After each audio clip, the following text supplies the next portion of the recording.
Hello again, Izzy from Digital Goja Showrooms. I looked at some of the customer service questions on Amazon, on eBay, and on our own YouTube channel.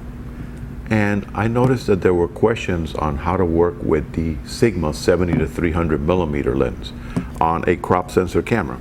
In particular, it was a Nikon version. This one happens to be a D3200, but it'll work the same way on all models, including the fact that this one actually has the focusing motor for the D5300. The issue is, why are they getting blurry pictures when they magnified from 200 to 300 millimeter? Let's take a look and see how to solve this. If this video helps you out, remember to hit me up with a like button underneath. And as always, subscribe to our channel for future unboxing sessions and tutorials such as this.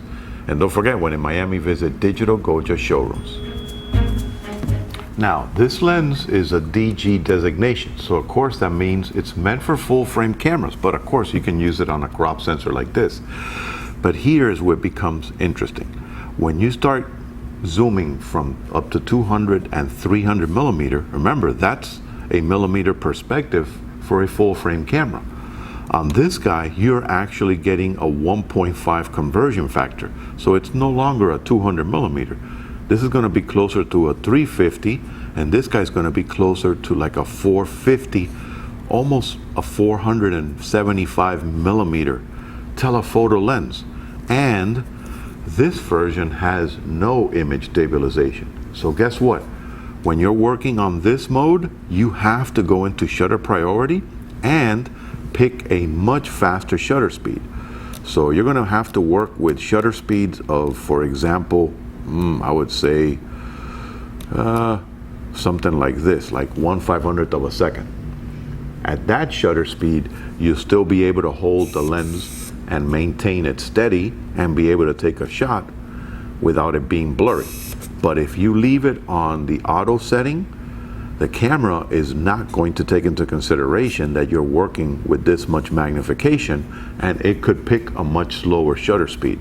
So in turn, when you're working with this much magnification with a lens that does not have image stabilization, these are the two options. You either pick a faster ISO, so it'll automatically pick a faster shutter speed for you, or go at least into shutter priority and pick a faster shutter speed yourself. Always remembering to have a shutter speed equal or faster than the millimeter that you're working with. And on top of that, if at all means possible, work with a tripod or a monopod, and that's going to alleviate the issue of the excess movement when you're trying to do any kind of imaging with this much magnification. So it's really not an issue with the lens, it's an issue with the settings. So remember, if you're going to leave it on auto, it has to go on a tripod. And if you're going to work with any of the other settings, for example, if you're afraid of setting your own shutter speed or aperture, try working with the shutter priority mode on speed mode like this, where it automatically tells the camera to pick a faster shutter speed. And if that doesn't work, again, set it to S mode, which is shutter priority, and pick a faster shutter speed yourself. And of course, there's always the tried and true manual setting. Happy shooting!